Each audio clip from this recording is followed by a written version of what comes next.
অবগত আছে আজকে কমিউনিস্টদের মনোনীত প্রার্থীদের নাম ঘোষণা করেছে। তার পাশাপাশি করিমপুর ৭৭ নম্বর বিধানসভার মনোনীত প্রার্থী প্রভাস মজুমদার, ইনাকে প্রার্থী করা হয়েছে। তিনি গত ইলেকশনেও লড়েছেন। তো আগামী দিনে আপনার কি পরিকল্পনা আছে মনোনীত প্রার্থী পদে আপনাকে নির্বাচিত করার পর? আমরা যারা বামফ্রন্ট বা আমাদের সিপিআইএম পার্টির দাবি দেওয়ার তো শেষ নেই, এবং এখানে পশ্চিমবাংলা, টোটাল পশ্চিমবাংলা নিয়ে যখন বলবো আপনার যা সময়, সেই সময় আপনি এখানে মানুষকে দেখানোর টাইম পাবেন না।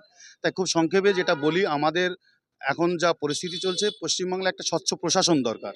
সেই স্বচ্ছ প্রশাসন, দুর্নীতিমুক্ত প্রশাসনের জন্য আমাদের বিভিন্ন বেকারদের কাজের দাবি, শিক্ষকদের দাবি দেওয়া, স্কুল কলেজ এগুলো উঠে যাচ্ছে। হ্যাঁ, সরকারি শিক্ষা ব্যবস্থা সমস্ত কিছু বেসরকারিকরণ হলো, এর বিরুদ্ধে আমাদের লড়াই আছে। আর এই সবকে আমাদেরকে স্বচ্ছ জায়গায় ফিরিয়ে আনতে হবে রাজ্যটাকে।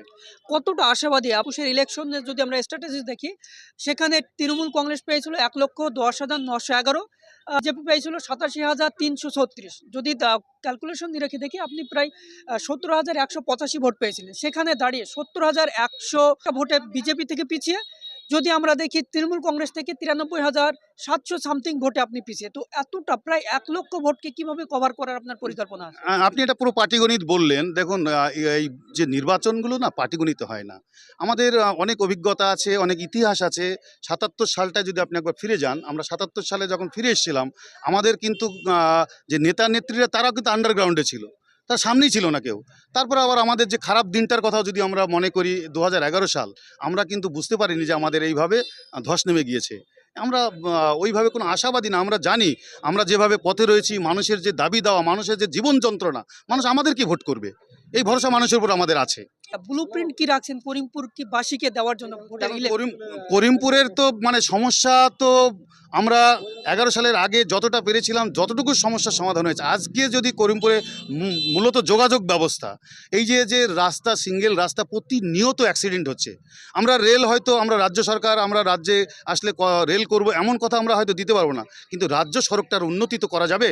সেইটা অবশ্যই আমরা রাজ্য সড়ককে ডবল লেন করা বা 4 লেন করা, এটা একটা বড় কাজ। তারপরে আজকে আমাদের যে হসপিটাল রয়েছে, গ্রামীণ হসপিটাল দিকে তাকান, এক বোতল রক্ত দেওয়ার জন্য কোনো ব্যবস্থা আজও হলো না। এই যুগে, এই সময়কালের মধ্যে একটা স্বাধীনতা প্রায় ৮০ বছর পার হয়ে গেল, সেখানে আজকে আমরা একটু রক্ত দেওয়ার ব্যবস্থা হবে না করিমপুরে? বর্তমানে আপনি দেখতে পাচ্ছি উন্নতির কথা বলছেন, ডেভেলপমেন্ট, শিক্ষা, স্বাস্থ্য ব্যবস্থা নিয়ে কথা বলছেন, কিন্তু আমরা যদি দেখি রাজ্য তথা গোটা দেশে, সেখানে ধর্মের কথা বারবার উঠে আসছে, ধর্মের রাজনীতি চলছে। দেখুন, ধর্মের মেরুকরণ, এর বিরুদ্ধেই আমাদের মূল লড়াই। আমরা মানুষকে চিনি, আমরা জানি কৃষকের হিন্দু হয় না, মুসলিম হয় না। আমাদের কাছে ক্ষেত মজুর একটা শ্রেণী, তাদের হিন্দু হয় না, মুসলিম হয় না। আপনি যদি ডিজেল কিনতে যান, আপনি হিন্দু বলে কি আপনার কাছে কম নেবে, আর আমি মুসলিম বলে কি আমার কাছে বেশি নেবে? আপনি চলুন না সারের দোকানে, চলুন ফসল বিক্রি করতে, আপনাকে কি বেশি দাম দেবে? আপনার জন্য এমএসপি কি আলাদা আছে, না আমার জন্য আছে? মানুষকে আমরা এটা বলবো যে ধর্ম দিয়ে আমাদের সমস্যার সমাধান হবে না। আমাদের সমস্যার সমাধান হবে কাজের মাধ্যমে। আমরা হাতে কাজ চাই, শিল্প চাই, আমরা রাজ্যের উন্নতি চাই, কৃষকের ফসলের ন্যায্য দাম চাই, ক্ষেত মজুরের ন্যায্য মূল্য চাই, তার ১০০ দিনের কাজকে ২০০ দিন করতে চাই। এইসব আমাদের হচ্ছে মূল কথা। আমরা কথা বললাম করিমপুর ৭ নম্বর বিধানসভার মনোনীত প্রার্থী প্রভাস মজুমদার সাহেবের সঙ্গে। তিনি জানাচ্ছেন যে আগামী দিনে তিনি নির্বাচন লড়াই করবেন, যে করিমপুরবাসীর জন্য যে রাজ্য সড়ক তথা স্বাস্থ্য, সেই দিক দিয়ে তারা পিছিয়ে, এবং সেইগুলোকেই তারা বিধানসভায় তুলতে চায়। ধন্যবাদ।